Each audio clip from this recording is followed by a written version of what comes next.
My sister Vanessa stood in the foyer of our grandmother's mansion, waving a will in my face and screaming that I had 48 hours to pack my bags and leave forever. She had a smug lawyer beside her, the house keys already in her manicured hands, and security guards blocking every exit.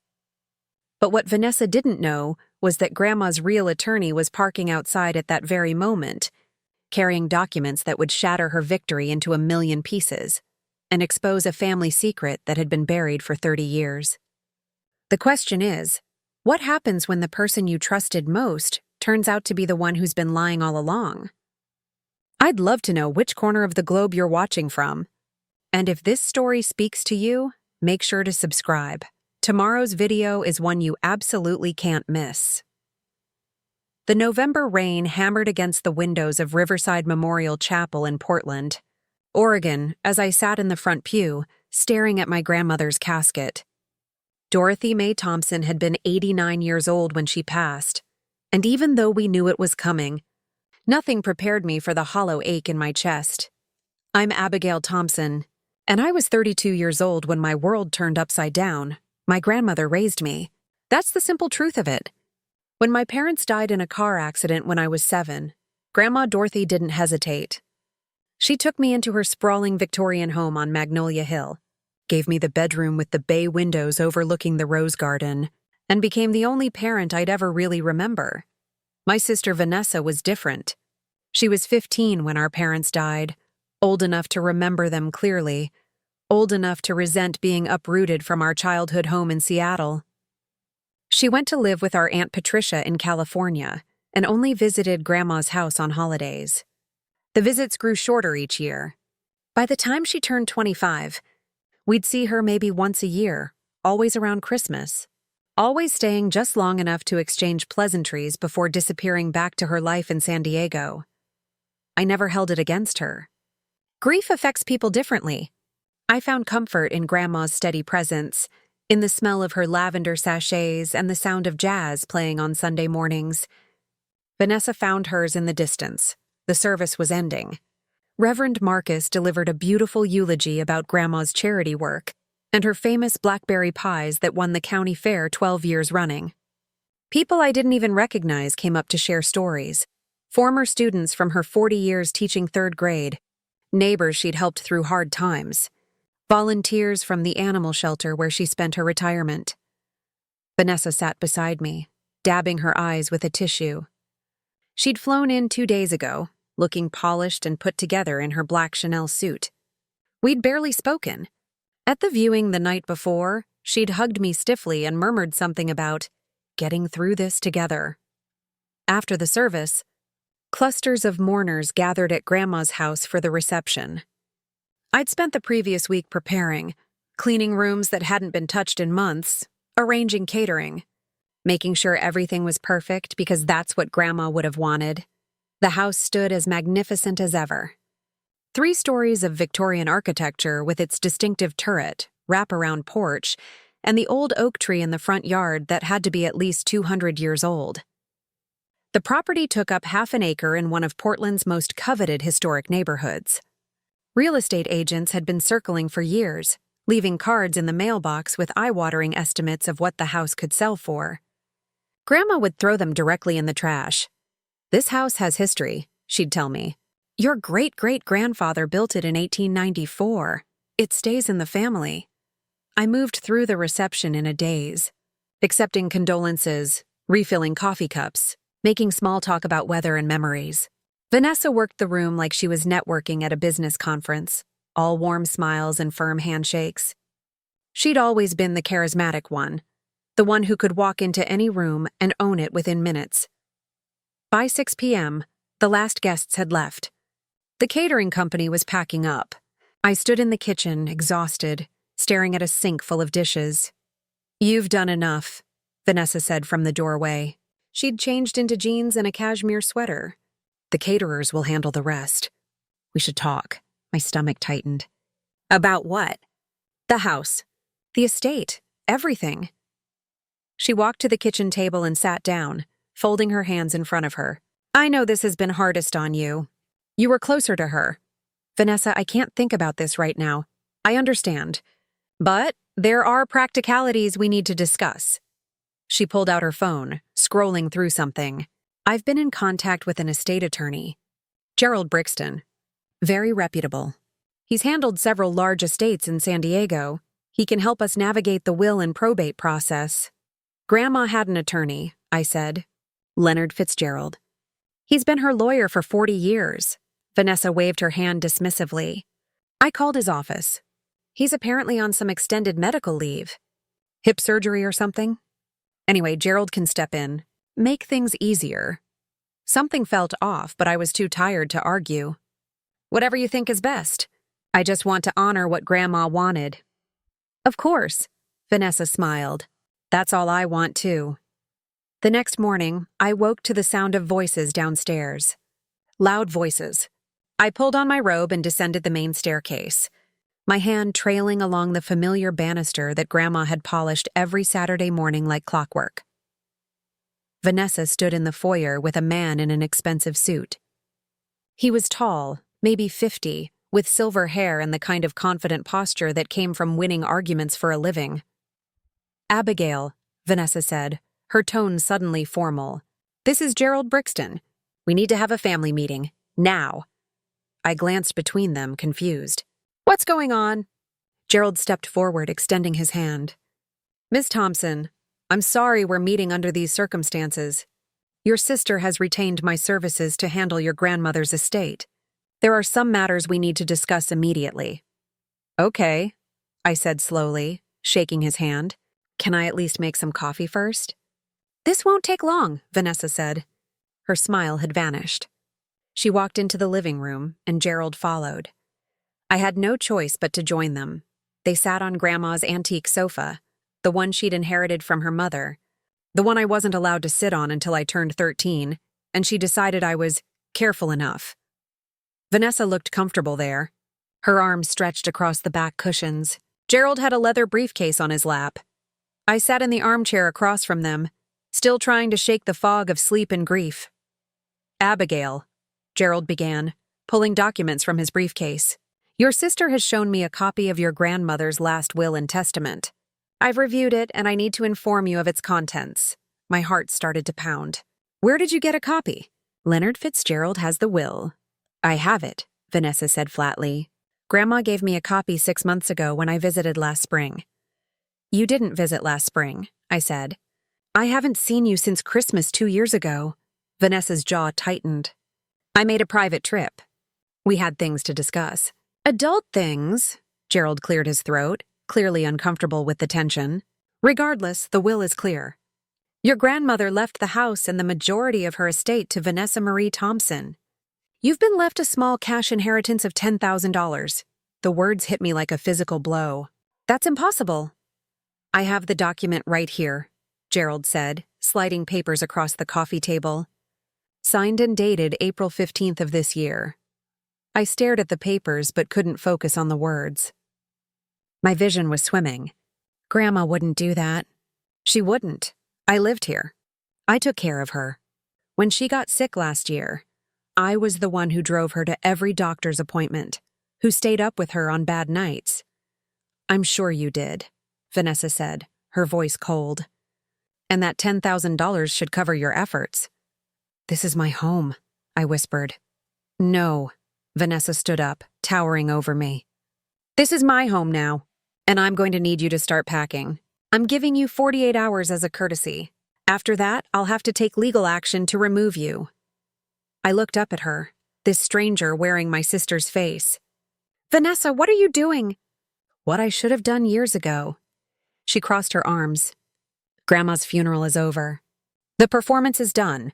This house is worth $3.2 million, Abigail. Did you really think I was going to let you squat here forever while the property appreciated?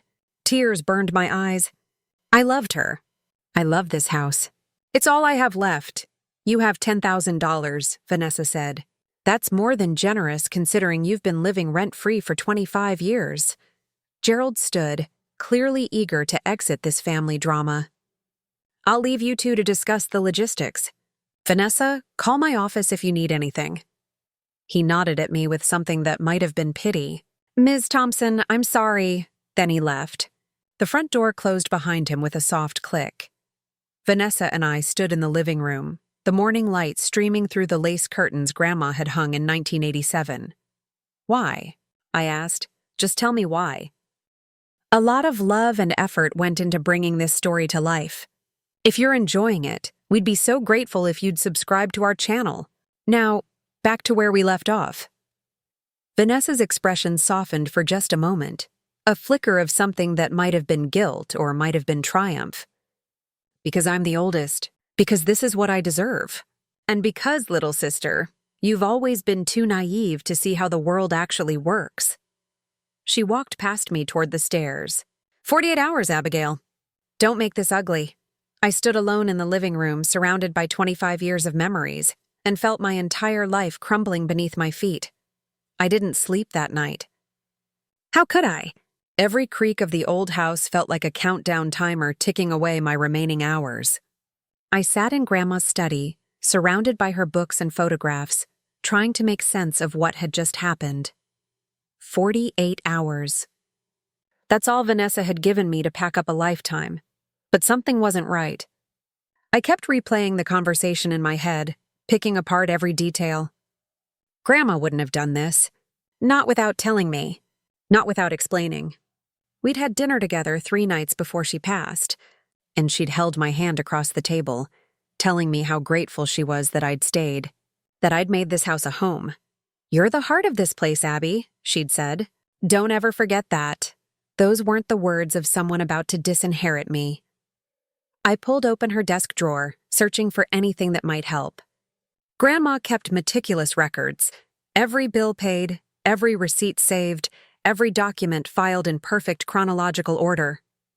If she'd changed her will, there would be paperwork, letters, something. The drawer was full of the usual items: pens, stamps, her reading glasses, a roll of breath mints. But underneath I found her address book. The brown leather was worn soft from decades of use. The pages yellowed and filled with Grandma's neat handwriting. I flipped through until I found it. Leonard Fitzgerald. Attorney at law. His office number, his cell phone, even his home address in Lake Oswego. My hands shook as I dialed his office number. It was 11 p.m., but maybe there was an emergency line, a voicemail, or something. The phone rang 4 times before an automated message picked up. "You've reached the law offices of Fitzgerald and Associates. Our office hours are Monday through Friday, 9 a.m. to 5 p.m. If this is an emergency, please press 1 to be connected to our answering service." I pressed 1. Another ring. Then a woman's voice, tired but professional. "Fitzgerald and Associates answering service. How can I help you?" "I need to speak with Leonard Fitzgerald. It's urgent. It's about Dorothy Thompson's estate." A pause. "I'm sorry, Mr. Fitzgerald is currently on medical leave. Can another attorney assist you?" "When will he be back?" "I don't have that information, ma'am. He's recovering from surgery. His office manager would know more, but she won't be available until Monday morning." Monday. That was 3 days away. I'd be homeless by then if Vanessa had her way. Is there any way to reach him? This is about his client's will. Her granddaughter is trying to— "Ma'am, I can't give out personal contact information, but I can leave a message for the office manager to call you first thing Monday morning. Would that help?" I left my name and number, knowing it wouldn't be enough. I needed answers now. After hanging up, I sat in the darkness of the study thinking. Vanessa claimed she'd visited in April, that she'd met with Grandma privately. But I'd been here in April. I've been here every single day. How could Vanessa have visited without me knowing? Unless she'd come when I was at work. I worked at the Portland Public Library downtown, usually Tuesday through Saturday, 10 a.m. to 6 p.m. Vanessa could have come on one of those days. But Grandma would have mentioned it. We talked every evening over dinner. She told me everything, about her day, her bridge club gossip, which neighbor's cat had gotten into her flower beds. She never mentioned Vanessa visiting. I opened Grandma's laptop, an old Dell she'd used mostly for email and online shopping. I knew her password. She'd written it on a sticky note attached to the monitor because she could never remember it. Blue Jay 1935. Her email account loaded slowly. I scrolled through April's messages, looking for anything from or about Vanessa. Nothing. No flight confirmations. No mentions of a visit, no correspondence at all. Then I checked her bank statements, which she kept in a spreadsheet because she didn't trust online banking completely. April's expenses were routine: utilities, groceries, her monthly donation to the animal shelter, her prescription medications, no hotel charges, no restaurant bills for two, no unusual expenses that would suggest a visitor. I sat back, my mind racing. Either Vanessa was lying about the April visit, or Grandma had hidden it from me completely, which seemed impossible given how close we were. My phone buzzed. A text from an unknown number. Stop digging. Accept reality. You have 47 hours. But she was watching me. Or maybe she just guessed I'd start investigating. Either way, the message was clear. Back off. But I couldn't. Not when everything screamed that something was wrong. I thought about the will Gerald had shown me. I'd been too shocked to examine it closely, but now I wished I'd taken photos, studied the signatures, and looked for anything suspicious. Wills could be forged. It happened all the time. People got greedy, especially when millions of dollars were at stake. I needed to see that document again. The next morning, I found Vanessa in the kitchen, drinking coffee and scrolling through her phone. She'd made herself completely at home, using Grandma's favorite mug, the one with the painted violets that I'd given her for Mother's Day 10 years ago. I need to see the will again, I said. Vanessa didn't look up. No, I have a right to see it. If Grandma really left everything to you, I deserve to understand why. You saw it yesterday. She took a sip of coffee. Gerald showed you. It's legitimate. End of story. Then showing me again shouldn't be a problem. Finally, she looked at me. Her eyes were cold, calculating. You're wasting your time, Abigail. And mine. The will is filed with the county. It's going through probate. You can hire your own lawyer if you want, but it'll cost you more than your $10,000 inheritance, and you'll lose anyway. Why are you being like this? I asked, my voice breaking. We're sisters. We're all we have left. Something flickered across her face. Pain, maybe, or regret. But it vanished as quickly as it appeared. We were never really sisters. Not in any way that mattered. You were Grandma's favorite, her little project. I was just the inconvenient teenager she had to deal with. That's not true, isn't it? Vanessa stood up abruptly. You got this house, this fairy tale life, while I was shipped off to Aunt Patricia's cramped apartment in San Diego. You got the bedtime stories and the homemade cookies and the college fund. What did I get? A monthly check and a hope you're doing well phone call. Grandma loved you. Grandma tolerated me, Vanessa snapped. There's a difference. And now finally she's acknowledged it. She knew she owed me. That's why she changed her will. But even as she said it, I could hear the hollowness in her words. She didn't believe it either. This wasn't about fairness or old wounds. This was about something else. Money. It always came back to money. Are you in debt? I asked quietly. Is that what this is about? Vanessa's jaw tightened. My finances are none of your concern. Vanessa, if you need help, I don't need help from you. She grabbed her mug and walked toward the door. I need you gone. You have 34 hours left. I suggest you start packing. After she left, I stood in the kitchen, feeling the walls close in. I had no money for a lawyer. No place to go. No way to fight this. But I had something Vanessa didn't expect. I knew Grandma. I knew her handwriting, her habits, her quirks. And I knew where she kept her secrets. When I was 13, Grandma had shown me a hidden compartment in her bedroom closet, a false panel behind the shoe rack where she kept her important documents. Just in case, she'd told me with a wink. Every woman needs a safe place for her treasures. I raced upstairs to her bedroom. Vanessa had already started claiming it, her designer luggage sprawled across the bed, her toiletries lined up on the dresser. I ignored it all and went straight to the walk-in closet. The shoe rack was still there, dusty and untouched. I pulled it away from the wall and felt along the panel for the small indentation that would release the latch. Click. The panel swung open, revealing a shallow space about a foot wide. Inside was a metal document box, the kind you'd buy at any office supply store. My heart hammered as I pulled it out and opened the lid. Papers. Lots of them. I rifled through quickly.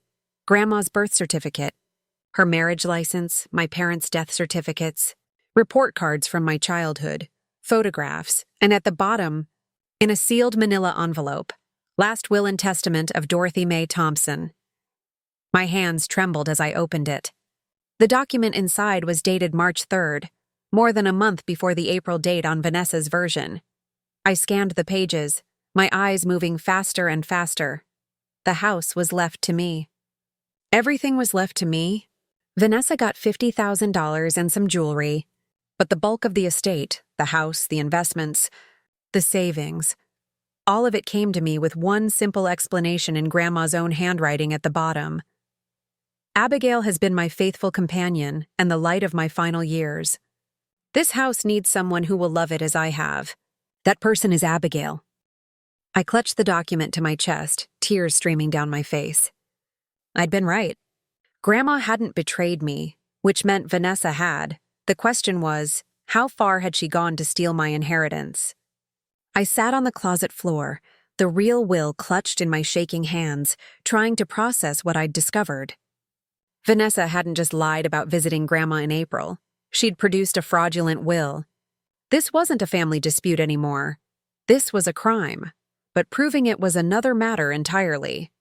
I carefully photographed every page of the real will with my phone, making sure the date and Grandma's signature were crystal clear. Then I placed the original back in the metal box and returned it to the hidden compartment. If Vanessa found out I'd discovered it, she might destroy it before I could get help. My mind raced through options. I could call the police, but what would I tell them? My sister has a will dated April. I have one dated March, and I'm not a handwriting expert or a lawyer.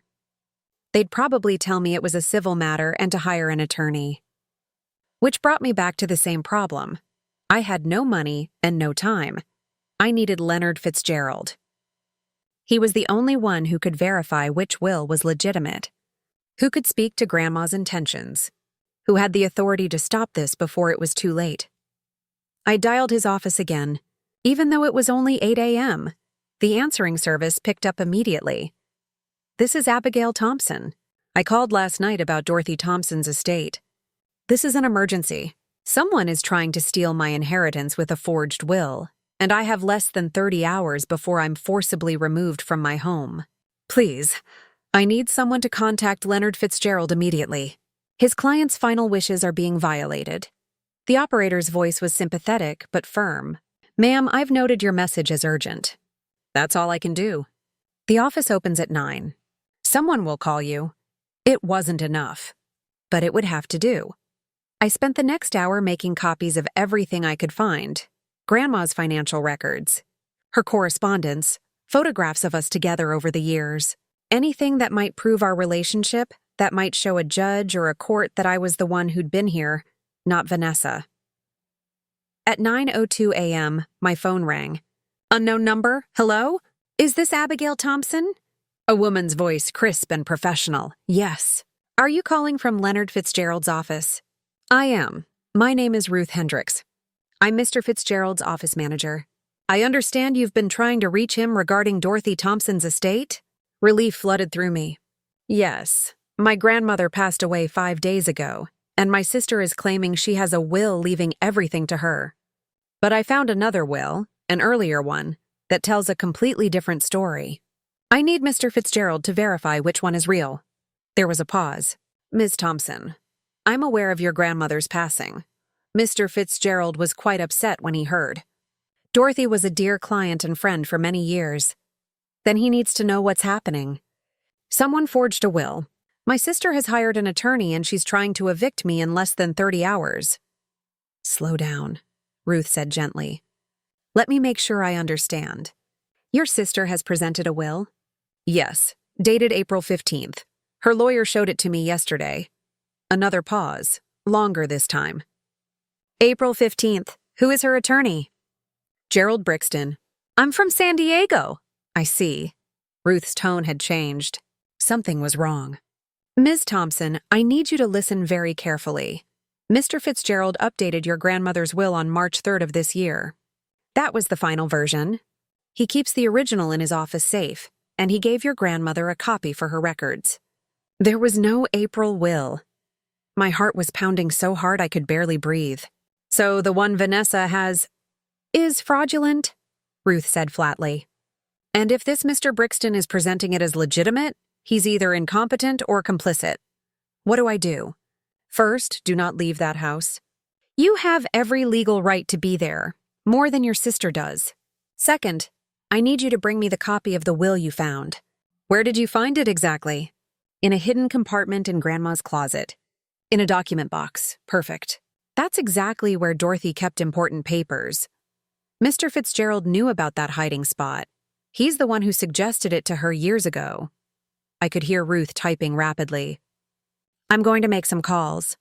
In the meantime, do you still have contact with this Gerald Brixton?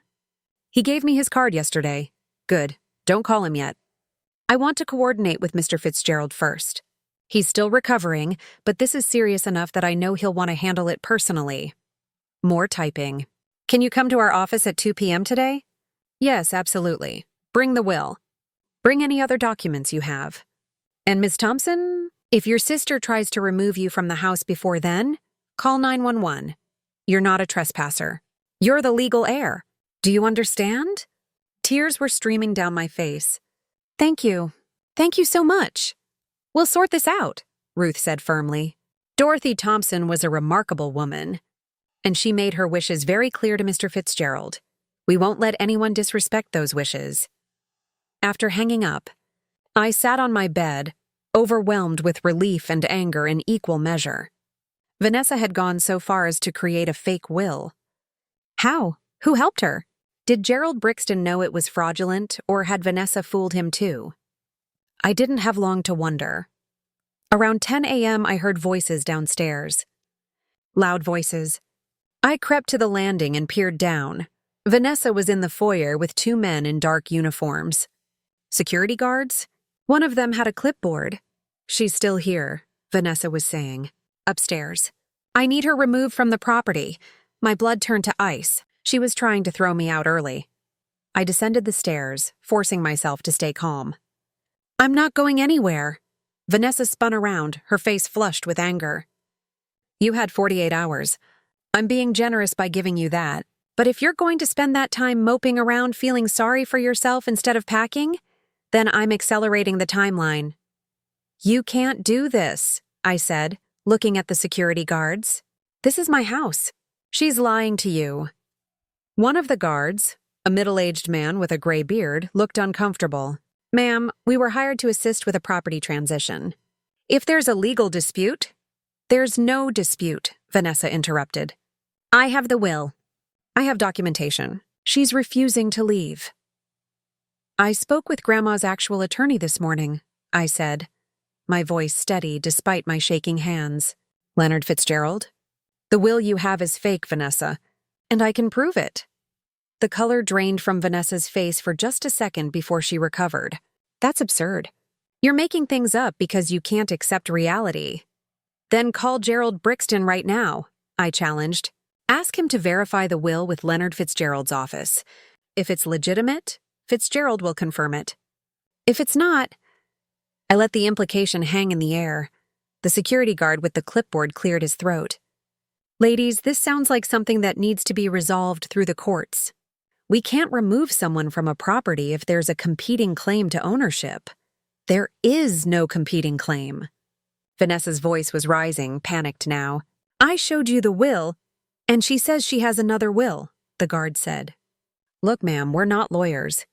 We're not getting in the middle of this.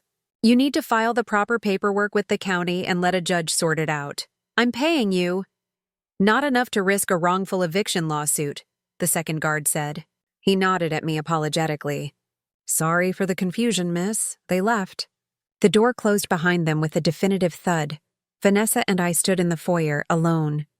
You found it, she said quietly. It wasn't a question. The real will? Yes, I found it exactly where Grandma kept it. Vanessa's hands were trembling. You don't understand. I needed this. The house, the money, I needed it. For what? I demanded. What was worth lying to me? Worth dishonoring Grandma's memory? She sank onto the bottom step of the staircase, her polished exterior finally cracking. I'm broke, Abby. Completely broke. I lost my job 6 months ago. I'm 3 months behind on my mortgage. My credit cards are maxed out. I'm about to lose everything. Despite everything, I felt a pang of sympathy. Why didn't you just tell me? Tell Grandma? We could have helped. With what? Vanessa laughed bitterly. Grandma's monthly checks? Those stopped being enough to live on years ago. And you? You're a librarian making $40,000 a year. Neither of you could have saved me. So you decided to steal instead. I decided to survive, Vanessa said fiercely. When I heard Grandma was sick, I saw an opportunity. A way out. I came up here in April but did not see her. I came to scope out the house to figure out what it was worth. And when I realized it was millions, she shrugged. I did what I had to do. You forged a will. I had it drafted by someone who owed me a favor. Someone who didn't ask too many questions. Gerald doesn't know. He thinks it's real. I showed him some fake emails, some fabricated documents. He had no reason to doubt me.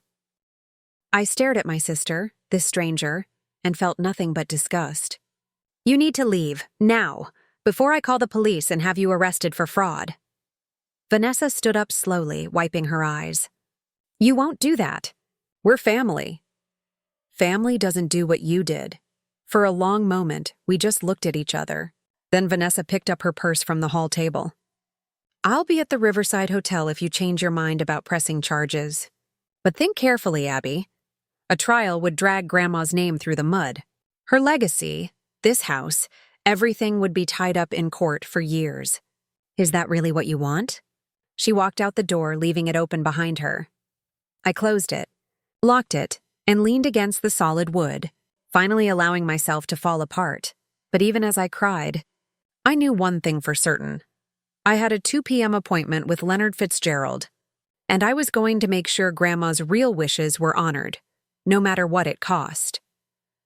The law offices of Fitzgerald and Associates occupied the 3rd floor of a historic brick building in downtown Portland, just blocks from the waterfront. I arrived 15 minutes early, the manila envelope containing Grandma's real will pressed against my chest like a shield. The reception area was elegant but understated. Mahogany furniture, botanical prints on the walls, the faint smell of coffee and old books. A young receptionist with bright red hair looked up as I entered. You must be Abigail Thompson. Ruth is expecting you. Please, have a seat. She'll be right out. I'd barely sat down when a door opened and a woman in her 60s emerged. She was tall, with silver hair cut in a sharp bob and reading glasses hanging from a chain around her neck. Her handshake was firm. Abigail, I'm Ruth Hendricks. Thank you for coming so promptly. She gestured toward the hallway. Leonard is ready to see you. I thought he was recovering from surgery. He is. But when I told him what was happening, he insisted on coming in. Dorothy Thompson's estate is not something he's willing to delegate. Ruth's expression was grave. What your sister has attempted is one of the most serious forms of fraud we've encountered. Leonard wants to handle this personally. She led me to a corner office with windows overlooking the Willamette River. Behind a massive oak desk sat a man who had to be in his late 70s. With a shock of white hair and piercing blue eyes, he was moving carefully, clearly still recovering, but his gaze was sharp and alert. Ms. Thompson, he said, rising slowly from his chair. Please sit. I'm Leonard Fitzgerald. I had the privilege of representing your grandmother for over 4 decades. I sat across from him, placing the envelope on his desk. Thank you for seeing me. I know you're supposed to be resting. Resting can wait. He opened the envelope and carefully removed the will, his weathered hands handling it with practiced ease. He read through it silently, nodding occasionally. This is the original copy I gave Dorothy. You found it in the hidden compartment? Yes, sir. Exactly where she kept it. Good. That's very good. He set the document down and folded his hands. Now tell me about this April your sister will produce. I recounted everything: the funeral, Gerald Brixton's appearance, the will dated April 15th, Vanessa's claim about a private visit, her confession that morning about forging the document. Leonard's expression darkened with each detail. When I finished, he was quiet for a long moment. "Your sister made a critical error," he finally said. "She assumed I would be unavailable long enough for her scheme to succeed. My hip surgery was scheduled for March 20th, and she must have been counting on me being out of commission for months." He tapped the desk. "What she didn't account for was Ruth. My office manager is as protective of my clients as I am, perhaps more so." Ruth, who'd been standing by the window, smiled grimly.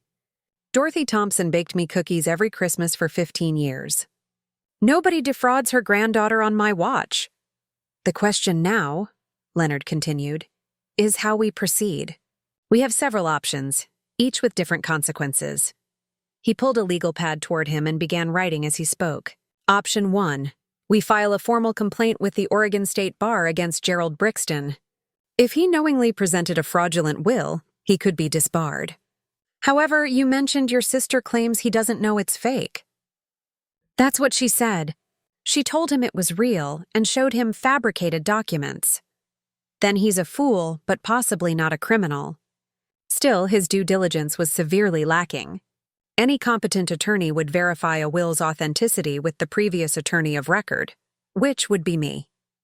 He made a note. Option 2. We file criminal charges against your sister for fraud, forgery, and attempted theft. This would almost certainly result in her arrest and prosecution. My stomach twisted. Despite everything, the thought of Vanessa in handcuffs made me feel sick. "I can see that troubles you," Leonard said gently. "It should. She's your sister, and these are serious charges. But understand, what she did wasn't just wrong. It was calculated, premeditated, and designed to steal your birthright. If we don't pursue charges, what's to stop her from trying again? Or doing this to someone else? Is there an option 3? I asked quietly. Leonard exchanged a glance with Ruth. There is, though it's the least satisfying from a legal standpoint. We could offer your sister a settlement.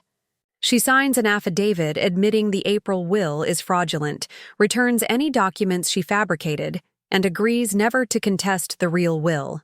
In exchange, you don't press criminal charges. She'd walk away free? Not entirely. The affidavit would be a legal document. If she ever tried something like this again, we'd have proof of prior fraud. It would destroy any future case she might bring. And she'd still receive the $50,000 your grandmother left her in the legitimate will, once the estate clears probate. I thought about Vanessa sitting in that hotel room, her carefully constructed life in ruins, about the desperation that had driven her to this, about whether someone who'd already proven they'd lie, cheat, and steal could be trusted to honor any agreement. What do you recommend? I asked. Leonard leaned back carefully in his chair. Legally? Option 2. Prosecute to the fullest extent of the law, but I'm not the one who has to live with the decision. You are. And I know Dorothy well enough to know she wouldn't want this to destroy what's left of your family, assuming there's anything worth saving. She talked about us, I said. About me and Vanessa. She used to say she hoped we'd find our way back to each other someday. That we were all we had left. Dorothy was an optimist, Leonard said. Sometimes to a fault. But she was also practical. That's why she left the house to you, Abigail. She knew you'd protect it, care for it. She knew you were the one who'd been there when it mattered.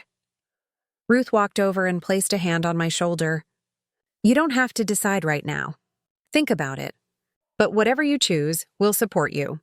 The real will is being filed with the probate court this afternoon. As of 5 p.m. today, you are the legal owner of that house, pending the standard probate process. Your sister has no claim, none whatsoever. Relief washed over me so powerfully I nearly started crying again. Thank you. Both of you. I don't know what I would have done. You would have fought, Leonard said firmly. You're Dorothy's granddaughter. Fighting for what's right is in your blood. He reached for his phone. Now, I think it's time I had a conversation with Mr. Gerald Brixton. Ruth, can you get him on the line? With pleasure, Ruth said, returning to her desk. While we waited, Leonard asked me about my life, about my job at the library, about my plans for the house. It felt surreal, sitting here discussing home repairs and property taxes while my sister's future hung in the balance. Ruth's voice came through the speakerphone. "I have Mr. Brixton on line 1. Leonard pressed the button. "Mr. Brixton, this is Leonard Fitzgerald. I'm the attorney who represented Dorothy Mae Thompson for over 40 years. I understand you've been presenting yourself as counsel for her estate?" There was a pause. Then a man's voice, cautious. "Mr. Fitzgerald, yes, I've been retained by Vanessa Thompson to handle probate matters. Is there a problem?" "A significant one. The will you're working from is fraudulent. The authentic will, which I drafted and witnessed, leaves the bulk of the estate to Abigail Thompson, not Vanessa." Silence. Then, "That's impossible. I've reviewed the document thoroughly. It appears legitimate. Did you contact me to verify its authenticity?" Another pause. "I was told you were unavailable due to medical leave." My office has been open throughout my recovery. My office manager has been available daily. A single phone call would have revealed the truth. Leonard's voice was ice. "You've been presenting a forged will to an heir, Mr. Brixton. Either you knew it was fraudulent, or your due diligence was criminally negligent. Which is it?" I had no idea. Vanessa provided documentation, emails from Dorothy. Fabricated. All of it. The real will is being filed with the county this afternoon. I strongly suggest you withdraw from this case immediately and advise your client to retain a criminal defense attorney. She's going to need one. I could hear the panic in Brixton's voice now. "Mr. Fitzgerald, I assure you, I had no knowledge. Then you're incompetent, which may be worse than being corrupt. I'll be filing a complaint with the state bar regarding your conduct. Good day, Mr. Brixton." Leonard disconnected the call and looked at me with satisfaction. "That's one problem addressed. Now about your sister. I need your decision by the end of business tomorrow. Either we file charges or we offer the settlement. But Abigail, choose wisely. Sometimes mercy is justice, and sometimes it's just cowardice dressed up in nice clothes." I left the office an hour later with copies of all the relevant documents, Leonard's business card, and a decision weighing on my heart that felt heavier than anything I'd ever carried. By the time I got back to the house, Vanessa was sitting on the front porch steps, waiting for me. Vanessa looked different sitting on those porch steps. Smaller somehow. Her designer clothes seemed wrinkled, her makeup smudged. She wasn't the polished, confident woman who'd walked into Grandma's funeral 5 days ago. She looked defeated. I stopped at the bottom of the steps, keys in hand. "How did you know I'd come back here? Where else would you go?" Vanessa's voice was hoarse, like she'd been crying. "This is your home." "It always has been." I climbed past her and unlocked the door, leaving it open, an unspoken invitation. She followed me inside. We stood in the living room, the afternoon light casting long shadows across Grandma's furniture. Everything looked the same, but nothing felt the same. This house has always been my sanctuary. Now it felt like a crime scene. "Gerald called me," Vanessa said, after he spoke with Leonard Fitzgerald. "He's dropping me as a client. Said I lied to him, that he could lose his license because of what I did." She laughed bitterly. "He's probably right. You should have thought about that before you forged a will. I know." She sank into the armchair, Grandma's favorite, the one with the embroidered cushion. "I know what I did was wrong, Abby. I'm not here to defend it." "Then why are you here?" Vanessa looked up at me, and for the first time since this nightmare began, I saw genuine fear in her eyes. "Because I need to know if you're going to have me arrested." I walked to the window, looking out at the rose garden where Grandma and I used to spend Saturday mornings. She'd taught me the names of every variety: Crimson Glory, Moonstone, Peace. We'd prune them together, her weathered hands guiding mine, teaching me patience and care. "Leonard gave me 2 options," I said without turning around. "Either I press charges and you face prosecution for fraud and forgery, or you sign an affidavit admitting what you did, and I let you walk away with the $50,000 Grandma left you." I heard Vanessa's sharp intake of breath. "She left me money? In the real will?" $50,000 in some of her jewelry. "She didn't forget about you, Vanessa, even though you forgot about her." The silence stretched between us like a chasm. I didn't forget her, Vanessa finally said. I couldn't be what she needed me to be. The grateful granddaughter who showed up for Sunday dinners and holiday celebrations. Every time I came here, I felt like I was failing some test I didn't even know I was taking. I turned to face her. That was all in your head. Grandma loved you. She talked about you constantly. Wondered how you were doing, if you were happy, if you'd found someone special. She kept every birthday card you ever sent her in a box in her study. Tears spilled down Vanessa's cheeks. Then why didn't she leave me the house? Why you and not me? Because I was here, I said simply. Because I showed up. Because loving someone means being present, even when it's hard, even when you'd rather be somewhere else. You made your choice 15 years ago, Vanessa. You chose distance. I chose to stay. And now you get to choose whether I go to prison. I sat down on the sofa, suddenly exhausted. Leonard said something interesting. He said sometimes mercy is justice, and sometimes it's just cowardice.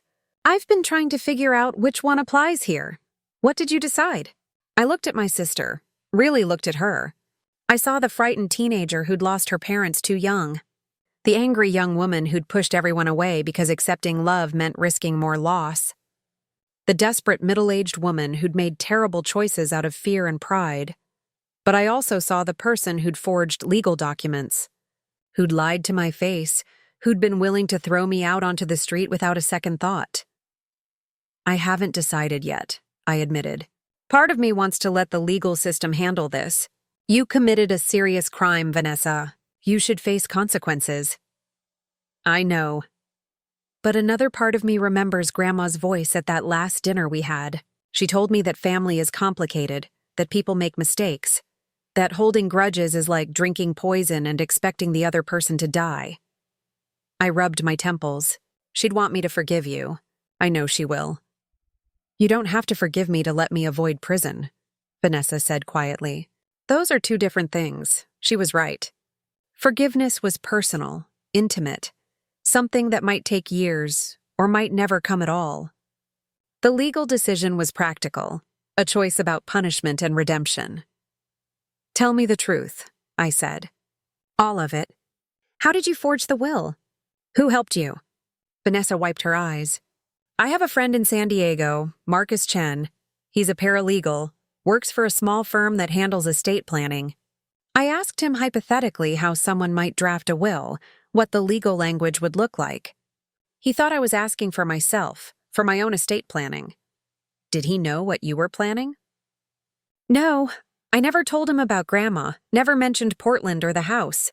I just took the templates he gave me and filled them in myself. Found a witness signature template online, forged Grandma's signature from old birthday cards she'd sent me. She was speaking rapidly now, the words tumbling out like a confession. The hardest part was making it look old enough, making the paper seem official. I bought special paper from an office supply store, aged it with tea stains and crumpled it a few times to make it look handled. It was methodical, calculated, worse than I'd imagined. And Gerald Brixton? I found him online, chose someone from out of state who wouldn't know Leonard Fitzgerald. I told him I'd been Grandma's primary caregiver the last year, that she'd updated her will to reflect that. I showed him fake email exchanges I'd created, fake photos of us together that I'd photoshopped. She covered her face with her hands. God, Abby, I'm a monster. I know that's what you're thinking. I'm thinking you're desperate, I said, and desperation makes people do terrible things. But it doesn't excuse them. Vanessa lowered her hands. What would the settlement require? Specifically, I pulled out the notes Leonard had given me. You signed a sworn affidavit admitting the April will was fabricated by you. You provide details about how you created it. You agree never to contest the real will or make any claim to the house or estate beyond what Grandma left you. You pay any legal fees Gerald Brixton incurred. And you agree to stay away from me for at least 1 year. No contact unless it's a genuine emergency. A year? I need time, Vanessa. Time to process this, to heal, to figure out if we can ever have any kind of relationship again. If we're going to move forward, it has to be on completely new terms. The old dynamic, the resentment, the distance, the unspoken competition, All of that has to die. Vanessa nodded slowly. And if I sign the affidavit, you won't press charges? That's the deal. But understand something. If you ever try anything like this again, if you violate the agreement in any way, Leonard has promised me he'll pursue prosecution with everything he has. This is your only chance, Vanessa. You're the only one. I understand. She stood up, smoothing down her clothes in a gesture so familiar it made my heart ache. When do I need to sign? Leonard's office. Tomorrow morning at 9 a.m. He'll have the documents ready. Vanessa walked to the door, then paused with her hand on the knob. For what it's worth, I am sorry. Not just because I got caught. I'm sorry for all of it. For not being here. For not being the sister you deserved. For letting my anger and jealousy turn me into someone who could do something this cruel. I know, I said. And surprisingly, I did believe her. Not enough to forgive, not yet. But enough to believe the remorse was genuine. Will you ever be able to forgive me? I thought about Grandma's roses. How you had to prune away the dead growth before new blooms could emerge. Maybe, someday, but not tomorrow. Vanessa nodded, unsurprised. Fair enough. She opened the door, then looked back one more time. Take care of the house, Abby. It suits you. Then she was gone, the door closing softly behind her. I stood alone in the living room as the afternoon faded into evening, watching the light shift and change across the walls I'd known my entire adult life. Tomorrow, I'd go to Leonard's office and watch Vanessa sign away her lies. The house would officially enter probate, and in a few months it would legally be mine. But tonight, I just wanted to sit in Grandma's chair and remember the woman who'd given me everything. Not just a house, but a home. Not just an inheritance, but a legacy of love, integrity, and the strength to make hard choices. I pulled out my phone and texted Leonard. I'll take the settlement. Have the papers ready tomorrow. His response came within seconds. Wise choice. Dorothy would be proud. I wasn't sure about that. But I was sure about one thing. I'd made the choice I could live with. And in the end, that was all that mattered. The next morning, I arrived at Leonard Fitzgerald's office 15 minutes before Vanessa. Ruth greeted me with coffee and a reassuring smile, leading me to a conference room where Leonard was already seated with a stack of documents. Good morning, Abigail, he said. Are you certain about this decision? As certain as I can be, I replied, taking a seat across from him. At exactly 9 a.m., the receptionist buzzed. Ms. Vanessa Thompson is here. Send her in, Leonard said. Vanessa entered looking like she hadn't slept. Her eyes were red-rimmed, her hair pulled back in a simple ponytail. No makeup, no designer clothes, just jeans and a plain sweater. She looked more like the sister I remembered from childhood than the stranger who'd shown up at the funeral. Thank you for coming, Leonard said, his tone professional but not unkind. Please sit. We have several documents to review. For the next hour, Leonard walked Vanessa through each page of the affidavit. She had to detail exactly how she'd created the fraudulent will, confirm that Gerald Brixton had no knowledge of the forgery, and acknowledge that any future attempt to contest Dorothy's real will would result in immediate criminal prosecution. Vanessa's hand shook as she signed each page, but she didn't hesitate. When it was done, Leonard gathered the documents and placed them in a folder. This matter is now closed from a legal standpoint, he said. The real will has been filed with probate court. Abigail, you should expect the process to take approximately 4 to 6 months, barring any complications. Vanessa, your $50,000 inheritance will be distributed to you at the conclusion of probate. Until then, I strongly suggest you seek employment and begin rebuilding your life honestly. Vanessa nodded. I've already started applying for jobs. I have an interview next week in San Diego. Good. Leonard stood, signaling the meeting was over. I hope I never see either of you in my office under these circumstances again. Vanessa and I walked out together, the silence between us heavy but not hostile. On the sidewalk outside, she turned to me. I'm catching a flight this afternoon, she said. Back to California. I won't contact you. But Abby, thank you. For giving me this chance? I nodded, not trusting my voice. Vanessa started to walk away, then stopped. I meant what I said yesterday. Take care of the house, and take care of yourself. Then she was gone, disappearing into the morning crowd on the street. I stood there for a moment, watching her go, feeling something shift inside me. Not forgiveness, not yet, but maybe the beginning of it. Maybe the understanding that people are complicated, that they make terrible choices for understandable reasons, and that justice isn't always about punishment. 3 weeks later, I received an envelope in the mail. No return address, but I recognized Vanessa's handwriting. Inside was a short letter and a check for $2,000. Abby. I know this doesn't fix anything, but it's the money I had left after paying Gerald's legal fees. I want you to have it. Use it for the house. I know there's always something that needs repairing. I got the job. Nothing glamorous, but it's honest work and it pays the bills. I'm seeing a therapist twice a week. Turns out I have a lot to work through. I won't break the no contact agreement.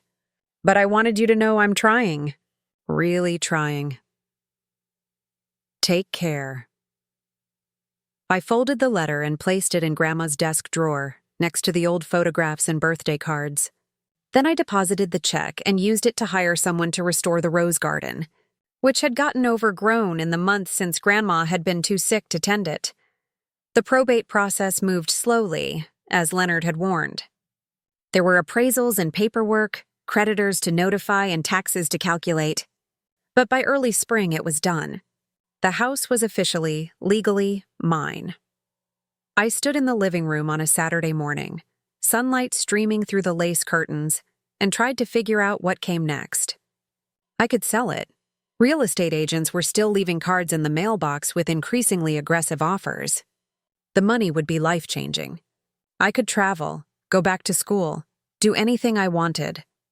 But the thought of strangers walking through these rooms, of someone else sleeping in Grandma's bedroom or painting over the pencil marks on the kitchen doorframe where she'd measured my height every birthday, it made my chest tight. This house was more than property. It was a memory made solid. It was every Sunday morning jazz session, every batch of blackberry pie, every late-night conversation in the kitchen when I couldn't sleep. It was Grandma's laughter and wisdom, her patience and strength. It was home. I decided to stay. Not because I had to, but because I wanted to. Because Grandma had trusted me to protect this place, and I would honor that trust. I made changes slowly, respectfully. Grandma's bedroom became a library, her books lining floor-to-ceiling shelves I had custom-built. The attic, which had been full of old furniture and forgotten boxes, I converted into a writing studio with skylights and a reading nook. The rose garden flourished under professional care, blooming more brilliantly than it had in years. I kept my job at the library, not because I needed the income anymore, but because I loved it. The routine, the quiet, the satisfaction of connecting people with the stories they needed. 6 months after the probate closed, I received another letter. This time from Vanessa's therapist, sent with Vanessa's permission, asking if I'd be willing to participate in a family therapy session via video call. No pressure, no obligation, just an opportunity if I was ready. I thought about it for 3 days. Then I replied, not yet, but maybe someday, because that was the truth. The wounds were still too fresh, the betrayal too recent. But I wasn't closing the door completely, just leaving it slightly ajar, waiting to see what time and distance might heal. 1 year to the day after Grandma's funeral, I hosted a memorial gathering at the house. I invited her old friends, former students, neighbors, and volunteers from the animal shelter.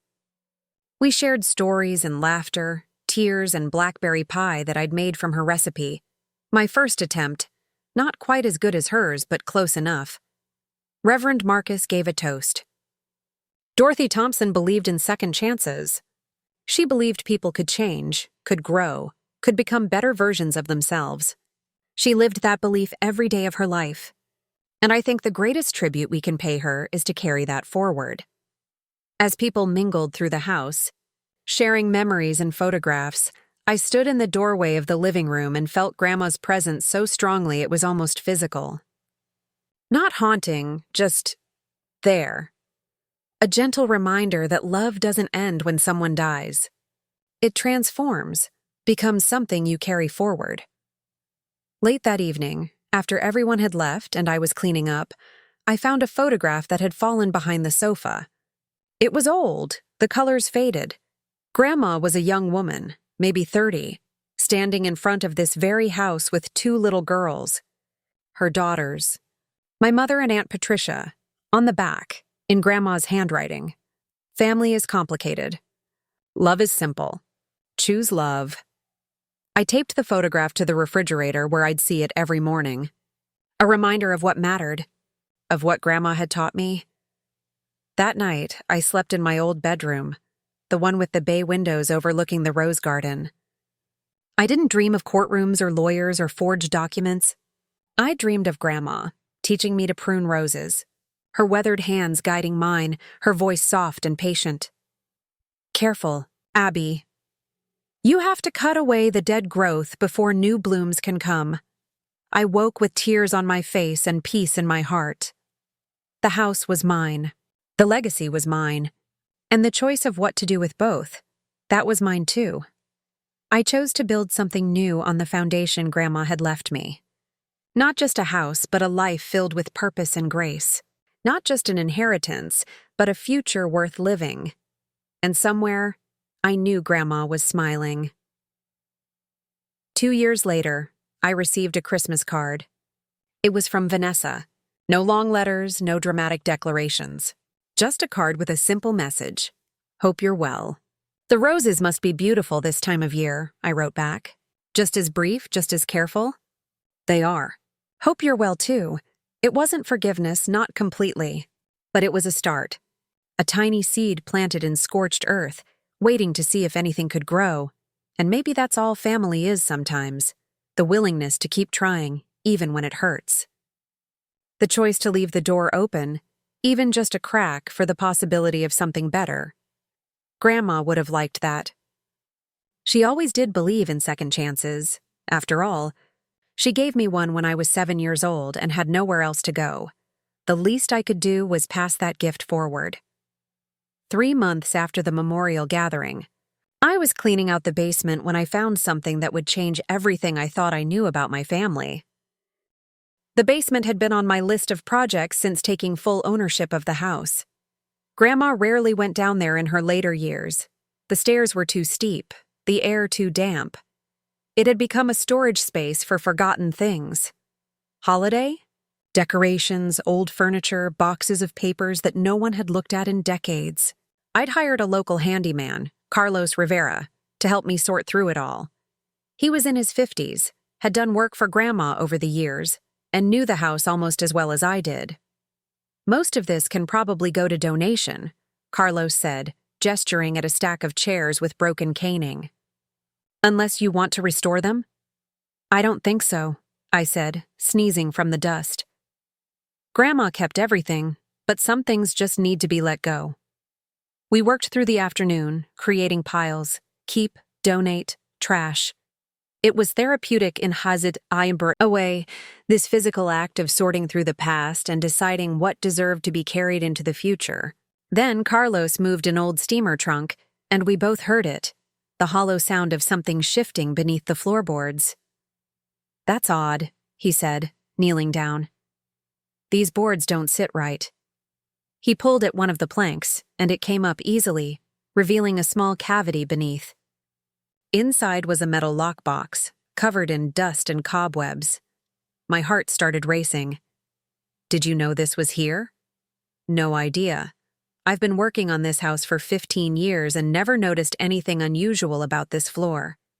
He lifted the box out carefully. It's heavy. What do you think is in it? I don't know. My hands were shaking as I took it from him. The lock was rusted but intact. I need to open this. We carried it upstairs to the kitchen where the light was better. I tried the lock, but it wouldn't budge. Carlos disappeared to his truck and returned with a small bolt cutter. Are you sure you want to do this?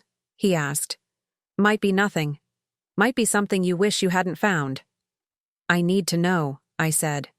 The lock snapped. I lifted the lid, Inside were documents, lots of them, letters, photographs, legal papers, and at the very bottom, a leather journal with my grandmother's name embossed on the cover. I pulled out the journal first, my hands trembling.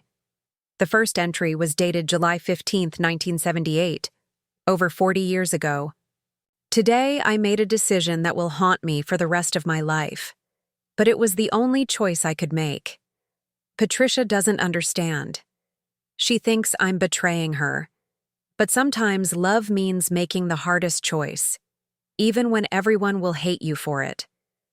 I flipped through the pages, scanning entries. They were cryptic, filled with pain and regret, and references to people and events I didn't understand.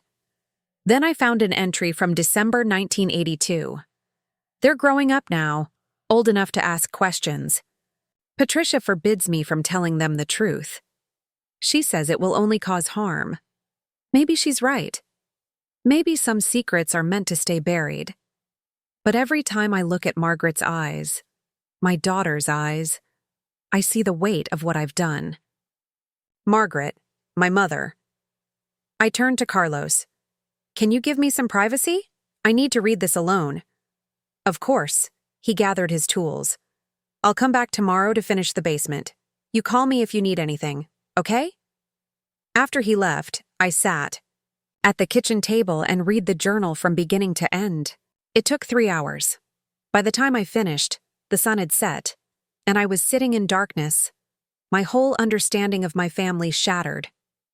The truth was this. My grandmother had had an affair. In 1955, Dorothy Mae Thompson, then Dorothy Mae Harrison, was engaged to a man named William Thompson, my grandfather. But during their engagement, she fell in love with someone else. A man named James Mitchell, who worked at the same elementary school where she taught. The affair lasted 6 months. When she discovered she was pregnant, she didn't know who the father was, William or James. She chose to marry William as planned.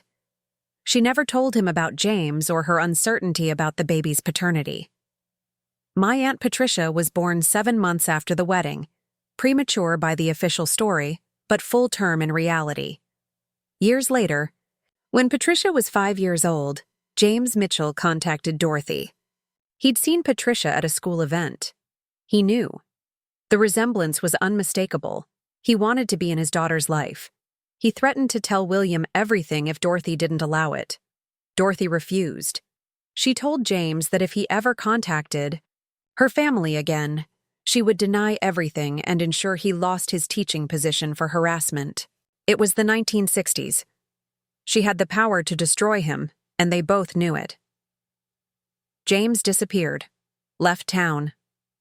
According to one journal entry, he died in 1972 in a car accident in California. Patricia never knew. William never knew. They lived their entire lives believing a lie. But the story didn't end there.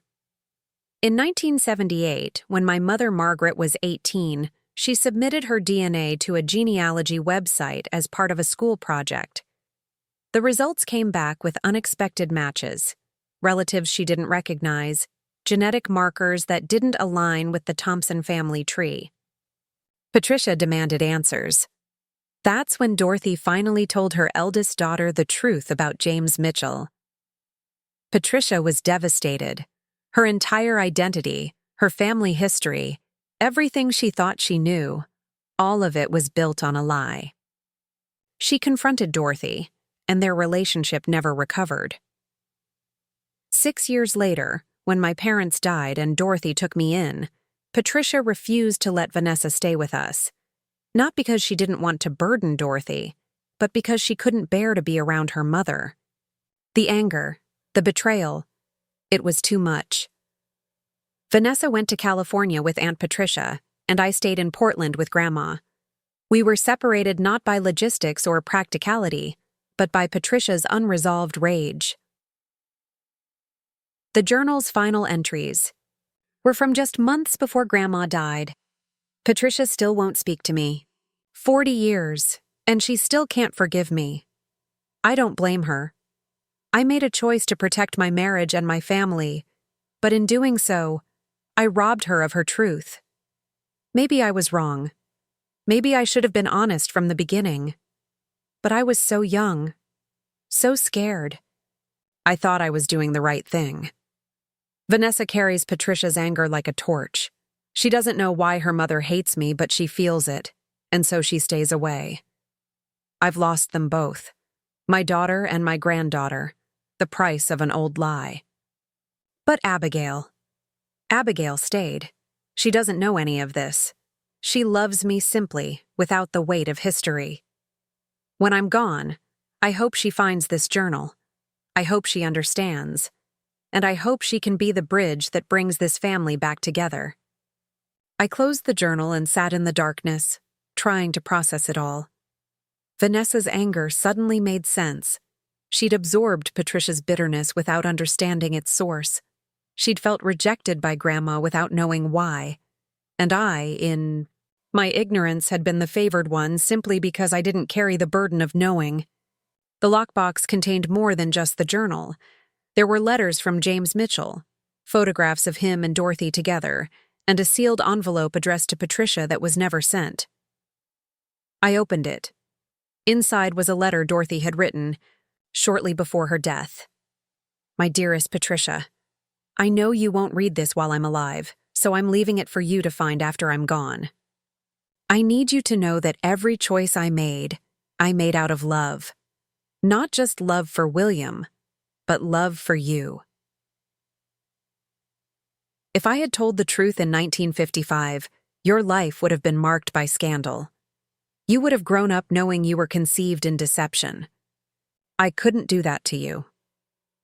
If I had let James into your life in 1960, you would have been torn between two fathers. I couldn't do that to you either. I chose to carry the burden of the lie so that you could live freely. Perhaps that was selfish.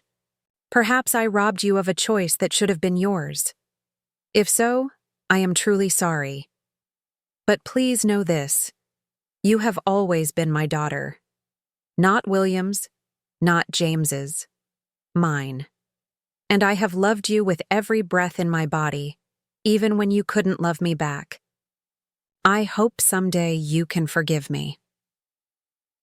Mom. I sat with these revelations until midnight, turning over every memory, every conversation, seeing them all through this new lens. Grandma hadn't been perfect. She'd made a choice that had fractured her family across generations. But she'd also carried that weight alone for decades, protecting the people she loved from a truth that might have destroyed them. The question now was, what did I do with this information? I could keep it hidden, let the secret stay buried with Grandma. Or I could reach out to Vanessa, to Aunt Patricia, and finally tell them the truth that might explain everything. The distance, the anger, the years of misunderstanding. It was almost funny in a dark way. I'd just finished dealing with one family. Secret, Vanessa's forged will. And now I'd discovered another that went back decades. But this time, I wasn't a victim. I was the keeper of the truth. And I had to decide what to do with it. I picked up my phone and stared at Vanessa's contact information. Our no-contact agreement had expired 3 months ago, but neither of us had reached out. Now I had a reason, maybe the reason, to break the silence. My finger hovered over her name. Then I put the phone down. This wasn't a decision to make at midnight, exhausted and emotional. This required thought, maybe even professional guidance. Tomorrow, I'd call Leonard Fitzgerald. Not for legal advice, but for wisdom. He'd known Grandma for 40 years. Maybe he knew about James Mitchell. Maybe he could help me understand what Grandma would have wanted me to do. I locked the journal and letters back in the metal box and carried it upstairs to my bedroom.